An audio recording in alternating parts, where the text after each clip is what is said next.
Good morning and welcome to the Unitarian Universalist Fellowship of Midlands online service. My name is Sarah Clave and I am the worship associate for this morning's service.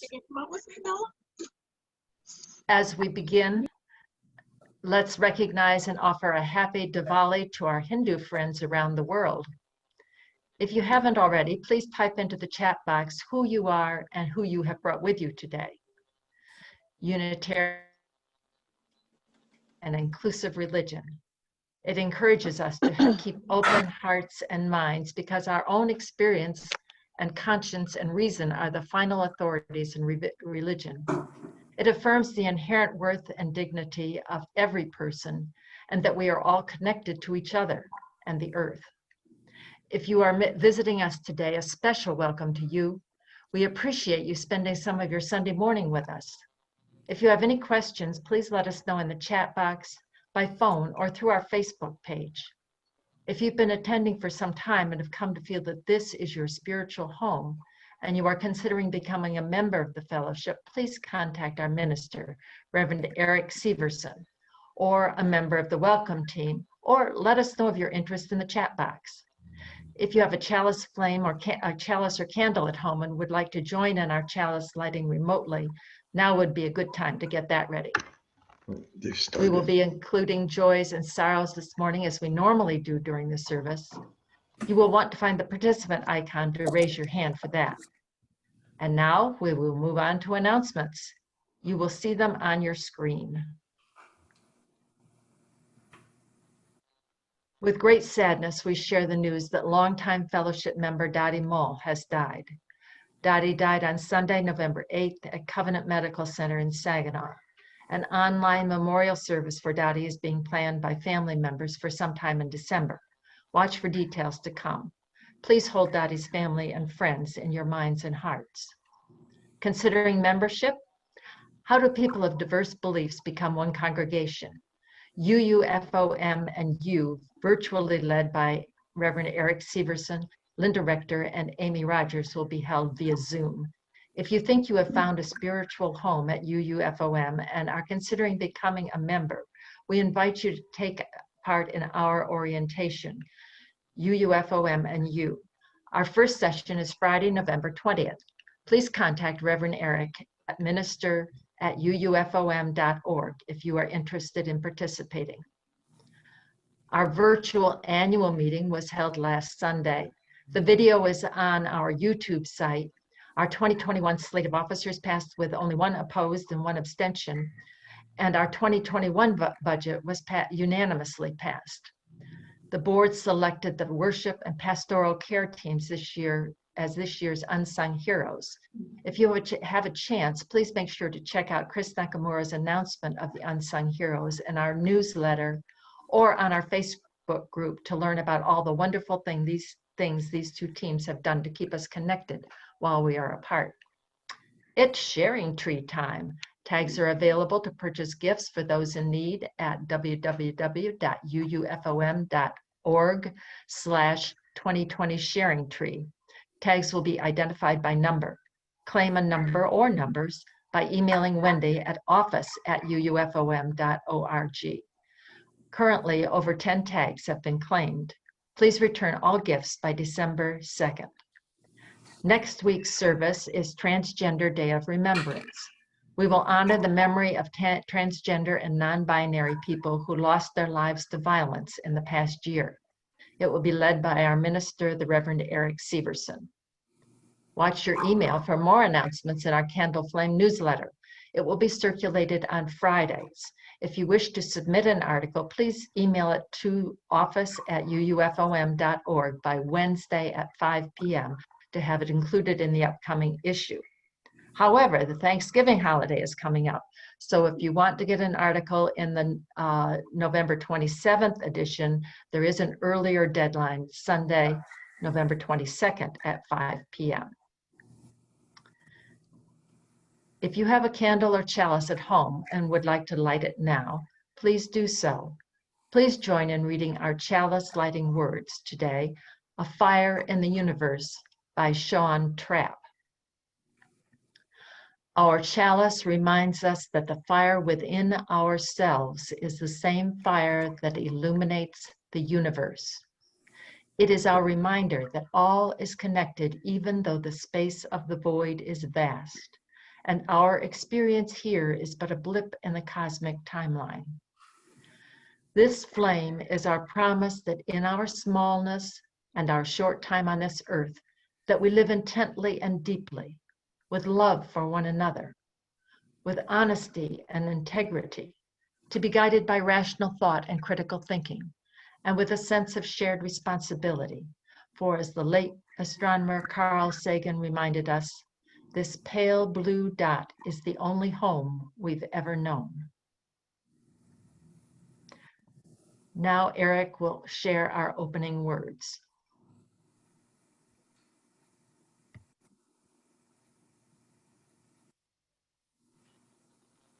Thank you, Sarah. Our opening words today are titled All Our Relations by Gary Kowalski. Our time is short here on the earth. Around us swirl immensities of time and space, a universe infinite in all directions. How small our hopes and cares seem amid the panorama of creation. Yet we are not separate from the cosmos, but have evolved and grown out of it, like the leaves of a tree or the waves upon a sea. And our thoughts are its thoughts, our lives a manifestation.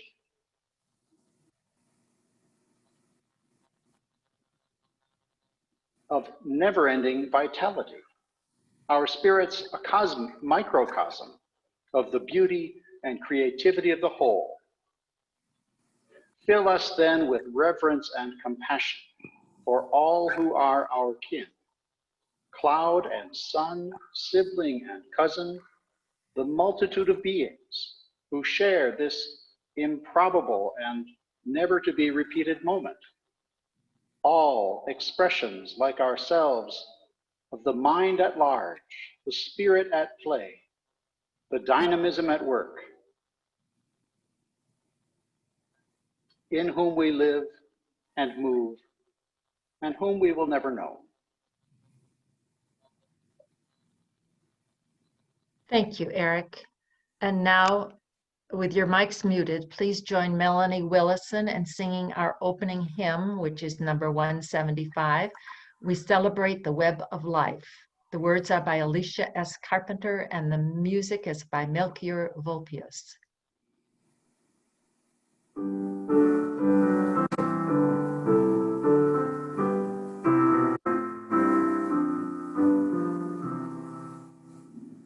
We celebrate the web of life, its magnitude we sing, for we can see divinity in every living thing. A fragment of the perfect whole in cactus and in quail, as much in tiny barnacle as in the great blue whale. Of ancient dreams we are the sum, our bones lick stone to star, and bind our future worlds to come with worlds that were and are. Respect the water, land, and air, which gave all creatures birth. Protect the lives of all that share the glory of the earth.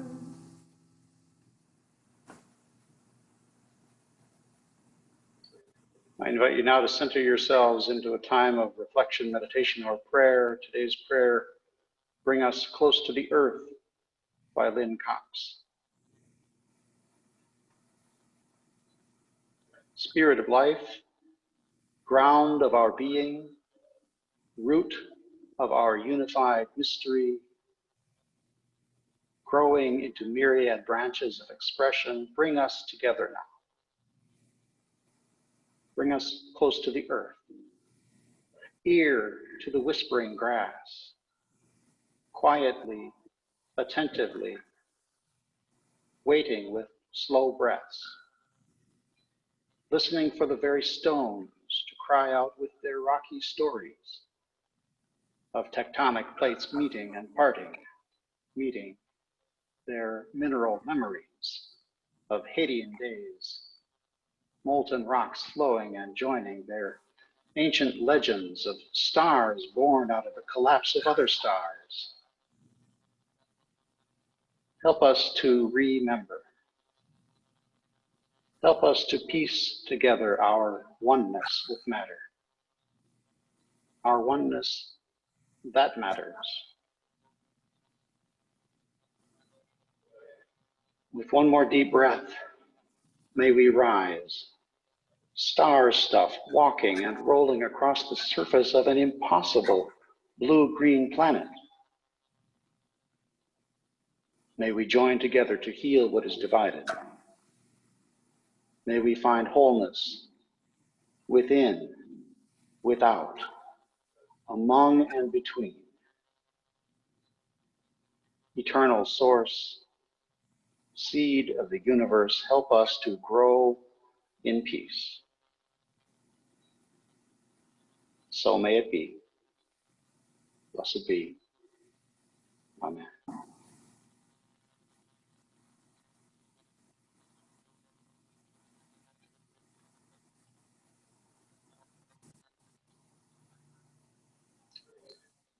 Our Time for All Ages today includes a story Weaving Our Path by Martha Dallas, adapted for our own use here in Michigan. Imagine with me that you're going along a trail in the woods somewhere in Michigan, probably the Upper Peninsula, and you come across a steep gorge with a river rushing at the bottom. There's only one way to get across. You see a bridge, and it's made of this, grass. Before ever setting foot on the bridge, you might have some questions about it. What questions would be running through your mind? Is it gonna break? Is it gonna break? Good question.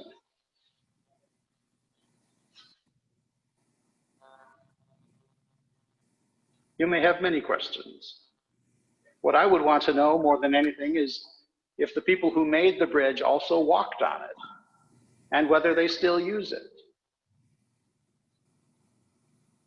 Of course, we don't have bridges made of grass in Michigan, but many were built for hundreds of years in South America by the Inca people, and a few may still exist. Here's how they did it. They made fresh bridges once a year. That sounds wise. On the appointed day, everyone in the village would gather to begin work. Each person had a special role to play in building the bridge. First, there were people who would gather the grass and twist it into long ropes. Then these ropes, they would take and weave them into thick braids. And these braids were twisted by other people into long cables, as thick as my arm. Certain people strung the cables across the gorge and pulled them nice and tight. And finally, there were riggers who would lash the cables together in ways to create a footbed to walk on and rails on each side to hold. Each person did their part as best they could, and they relied on everyone else to do their part well, because every one of them needed that bridge to safely carry them across the river, wherever they needed to go, and whenever they needed to go that way. I tell you about grass bridges this morning for two reasons.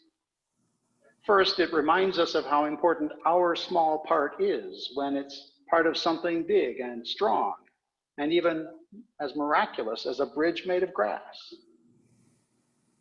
I have to say, I think it's miraculous that a bridge can be made of grass. And these bridges could span 90 feet. That's a 9-story building. That's longer than the length of this sanctuary. And they could hold 5 people at a time, and llamas too, a horse, and even a cannon. Second, we in this congregation may not be building a bridge across a raging river, but we are building a way toward our future and a shared vision. We're building a way to the other side of the COVID-19 sickness. We're building a way to a world in which the earth is able to heal itself from the things we humans have done to it. I want to move that way, and I hope many of you will too. And if I'm going to cross this bridge that we're building, I want it to feel strong and sure and safe. A way that I know has been built well, with everyone doing their part as best they can. So may we all build that way together, like the Inca grass bridge builders. And so ends our story. I invite you to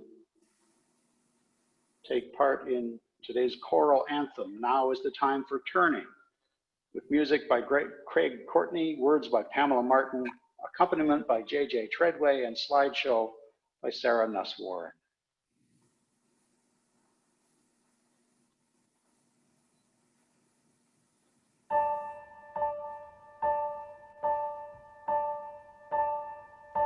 To everything all seasons, to everything a time, a moment to move forward and leave the past behind. As summer turns to autumn and leaves farewell to spring, there comes a time for turning to every living thing.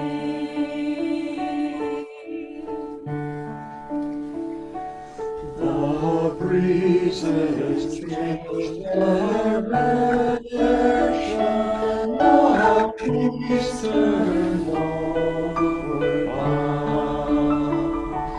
The leaf turns from its beginning and falls upon the ground. The flower turns from blooming to slumber in the storm.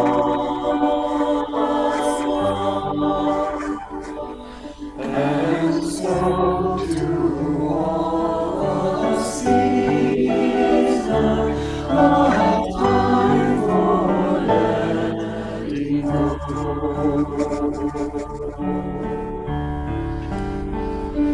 Now is the time for learning, and it's the place to start for healing the yearning, for changing of the heart. A moment to surrender, the faith we should release, should release.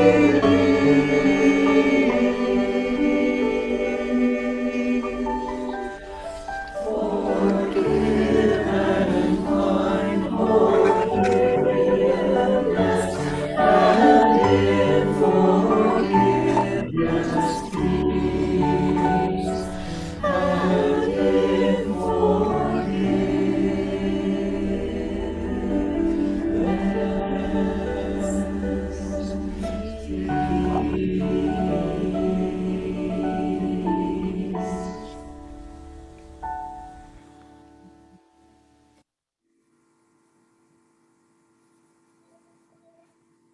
Thank you to our choir. That is a very challenging thing to do, but it's a lot of fun. Thank you to Sandy for helping us do that.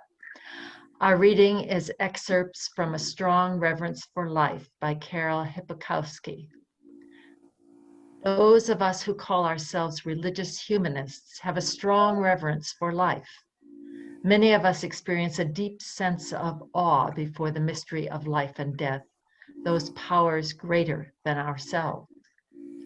We share our respect for science and reason, and we are willing to live with ambiguity, to live without definitive answers. We share a deep concern about injustice and the fate of human life, indeed of all life on this planet, our home in the universe. We identify with the human story, even as we recognize it as intimately tied to the story of the rest of this world. My environmentalism and my humanism are inextricably related. My humanism tells me that human life is important and worthy of respect and care. My environmentalism tells me that to be human is to be part of an independent circle of all life. It is counterproductive to imagine ourselves as separate. My knowledge of today's world informs me that planet Earth and thus human life are in danger because of the threat of global warming. I want to see life, including human life, preserved and thriving on our planet. My environmental humanism compels me to work to reduce the causes of climate change, the human practices that threaten the survival of life on Earth. Let us now share in an interlude, a chant by Melanie Willison, played for us today by Melanie Willison.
Thank you so much, Melanie.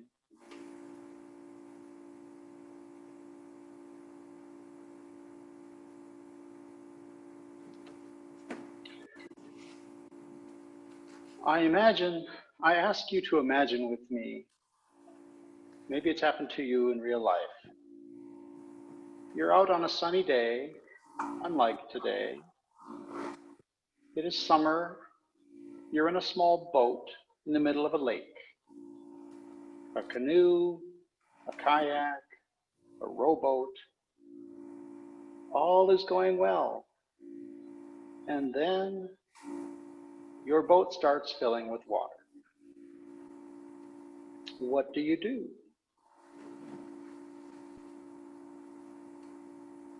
If you're anything like me, you look around for the nearest cup or bucket and start bailing the water out of the boat as you simultaneously try to get back to shore. And once you're at shore, what do you do? Well, if you want to use the boat again, you pull the boat out of the water, turn it over, and repair the leak.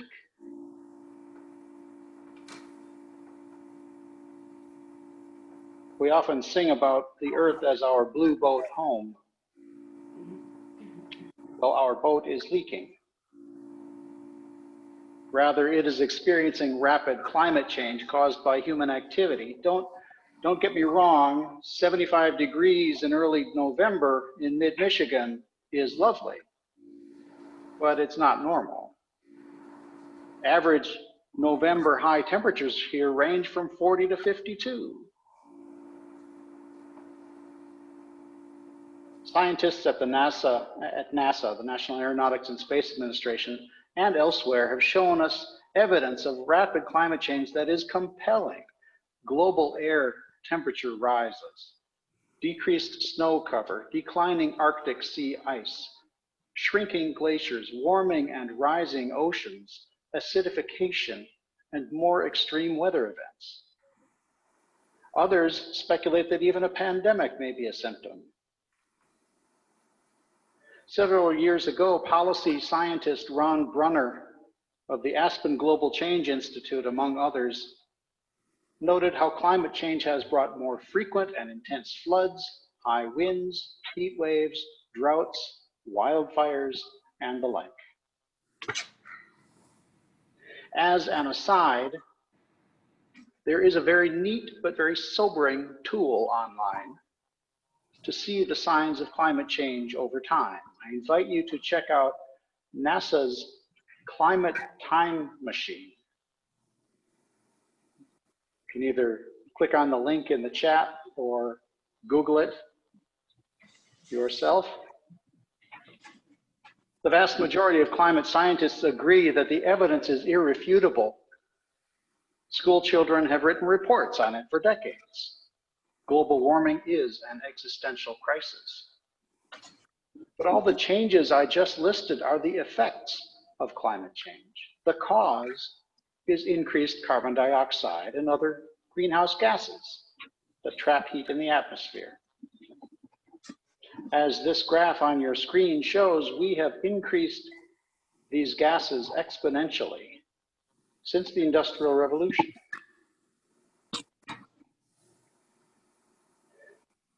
The perspectives we heard this morning are pretty consistent. Unitarian Universalism calls us to respond to this crisis. The Reverend Gary Kowalski's opening words invited us to remember that we are not separate from the cosmos, but have evolved and grown out of it. Our lives, he wrote, are a manifestation of its never-ending vitality. Our spirit's a microcosm of the beauty and creativity of the whole. I interpret his words as inviting us to ground our response to the climate crisis in reverence and compassion for all who are our kin. Vacation. Hola. Vicki, we can hear you.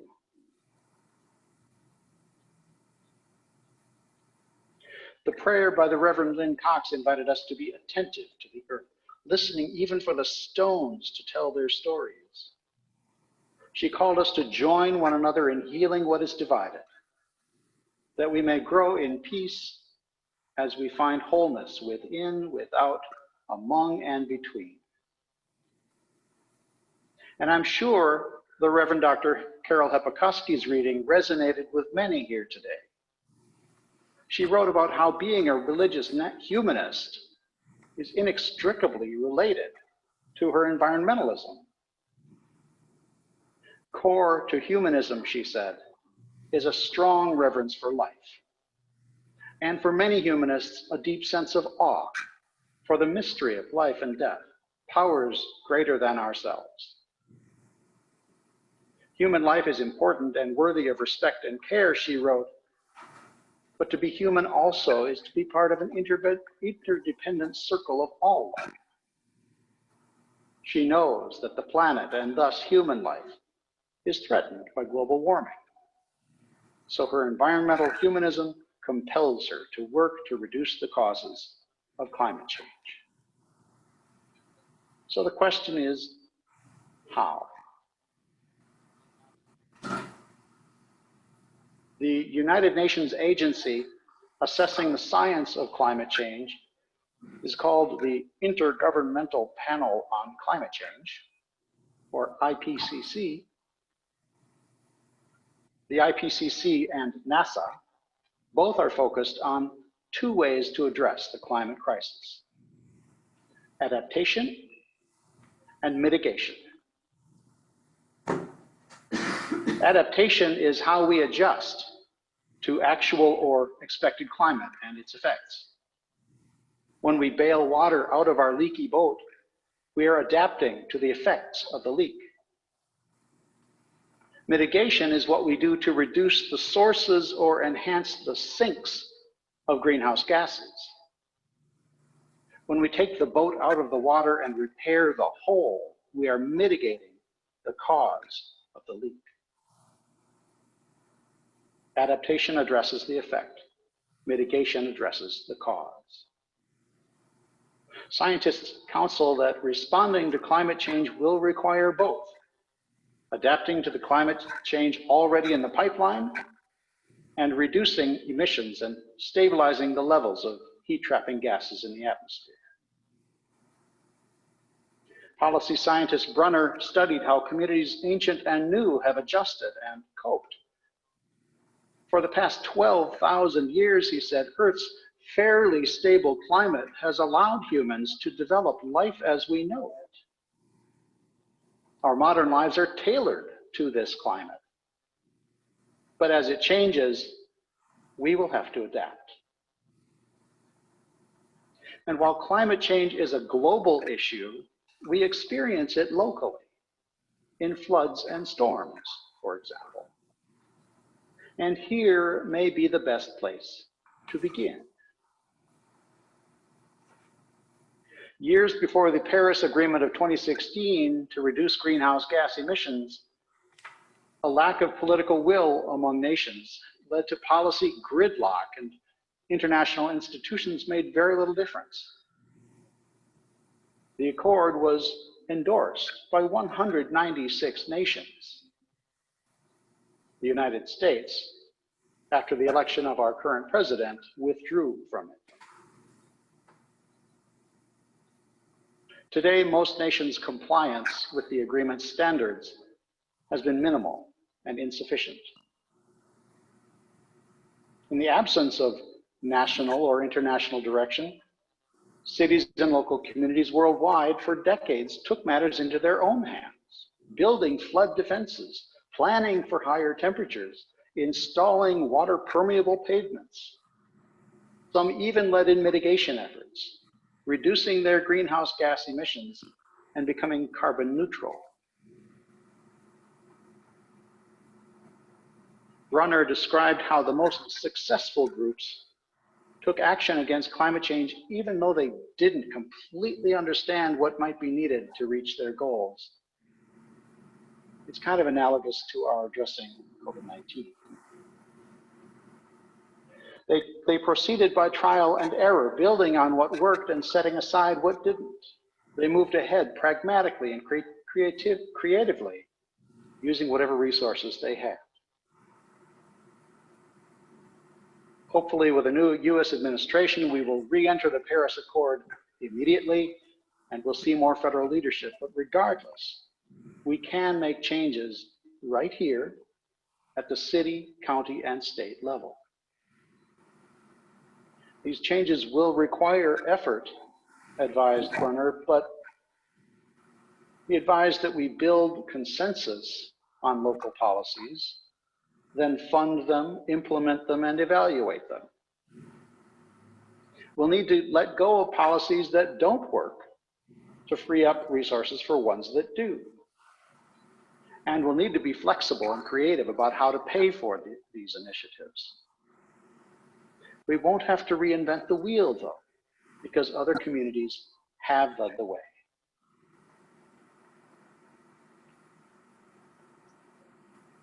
Today's lovely choral anthem spoke not only to our experiences of life and death, and to the changing of seasons that we are in, but to the changes of mind necessary for our collective survival.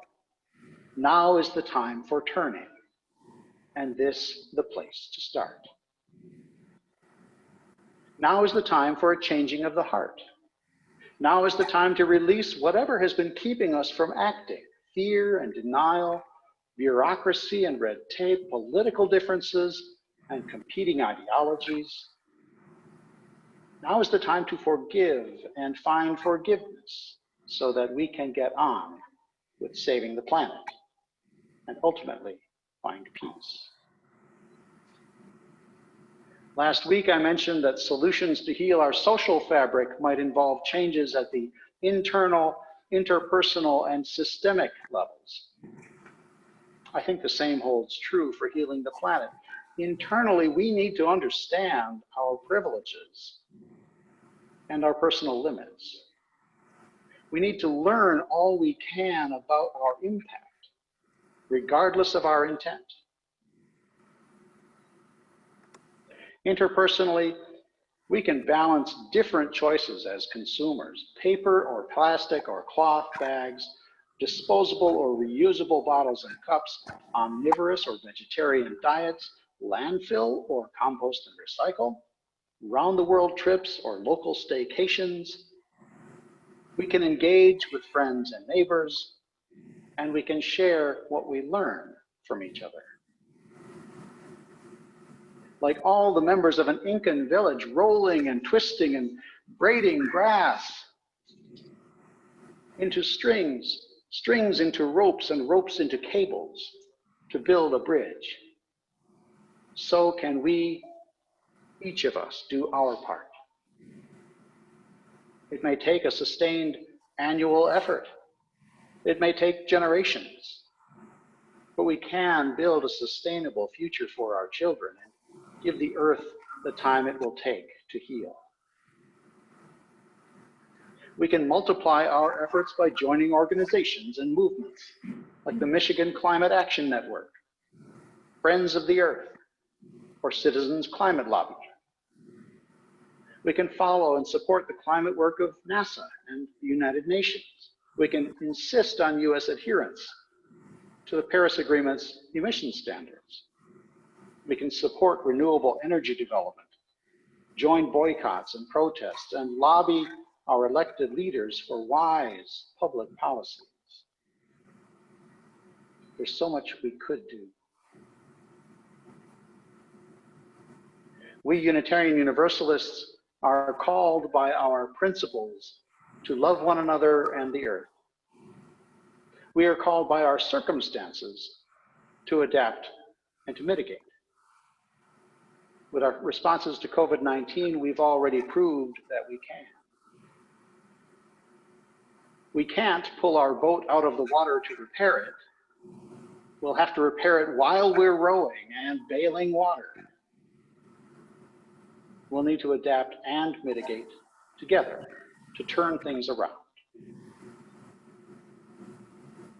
Sean Trapp's chalice lighting words reminded us that the fire within ourselves is the same fire that illuminates the universe. It is our reminder that all is connected. May we harness this inner fire to do what we can, to bless and heal the world. This pale blue dot is the only home we've ever known. Blessed may it be, and amen.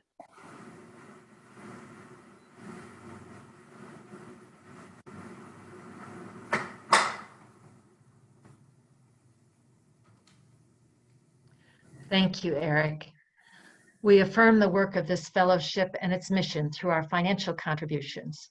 We continue to rely on you paying your pledges and providing what you would otherwise drop in the collection plate.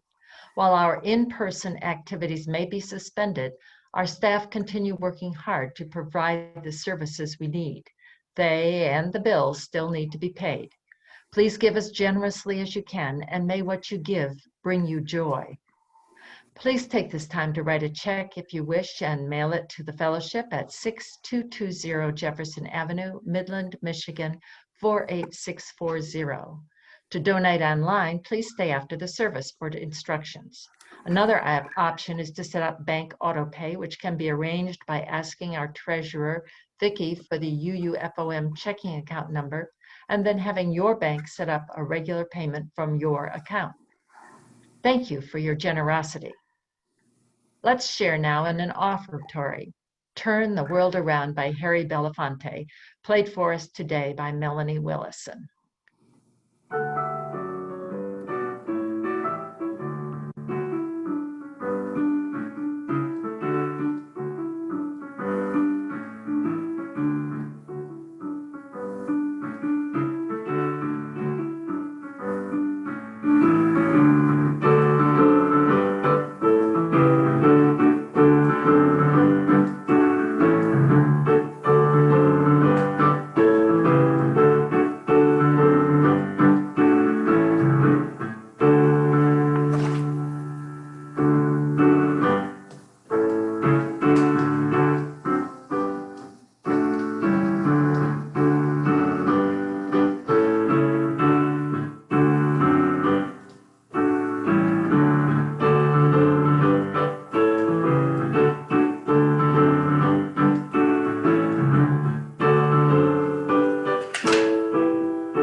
Thank you, Melanie. Fantastic.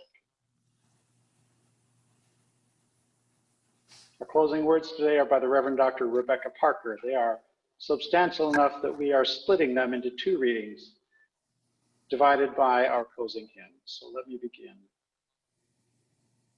Your gifts, whatever you discover them to be, can be used to bless or curse the world.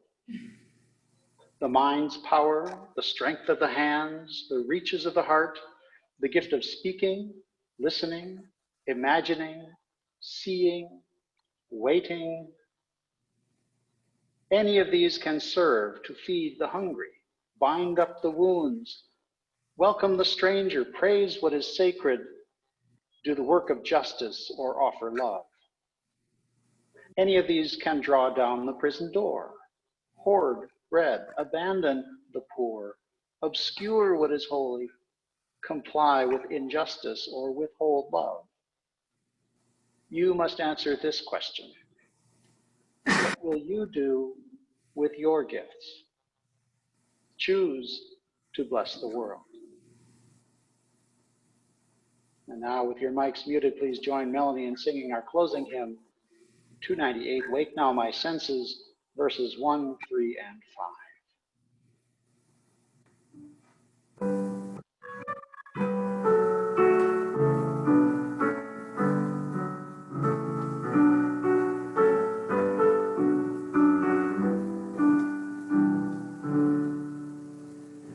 Wake now my senses and hear the earth call.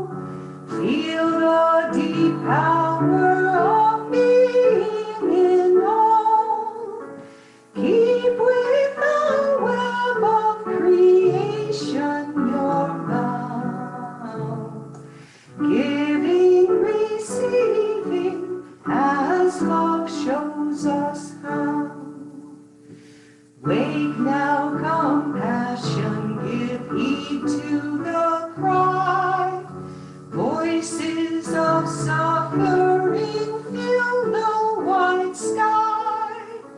Take as your neighbor, both stranger and friend, praying and striving their hardship to end.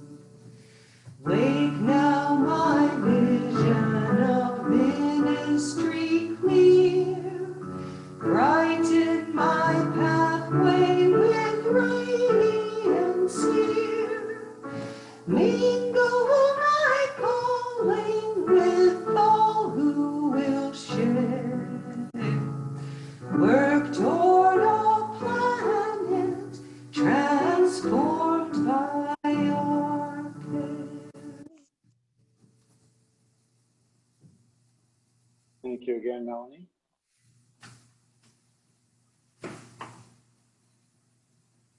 Our closing words continue. The choice to bless the world is more than an act of will. A moving forward into the world with the intention to do good. It is an act of recognition, a confession of surprise, a grateful acknowledgement that in the midst of a broken world, unspeakable beauty, grace, and mystery abide. There is an embrace of kindness that encompasses all life, even yours.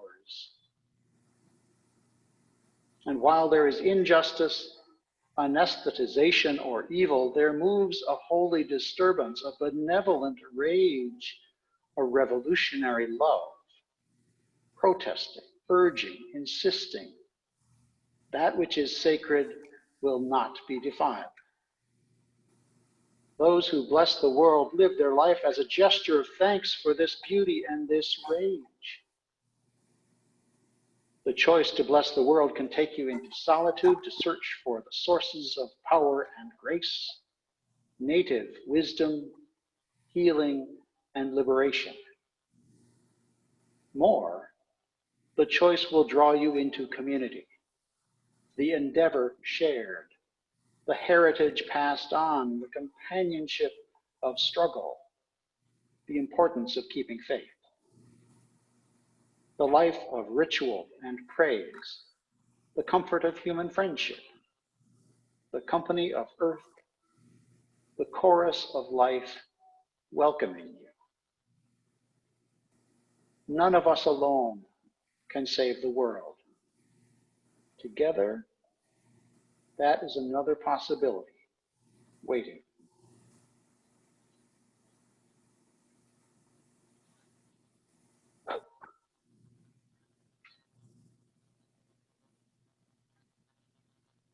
Thank you to everyone who helped make this service possible today, and thank you all for joining us.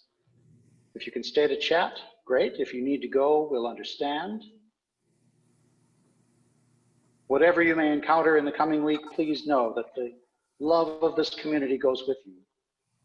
Until we're together again, many blessings.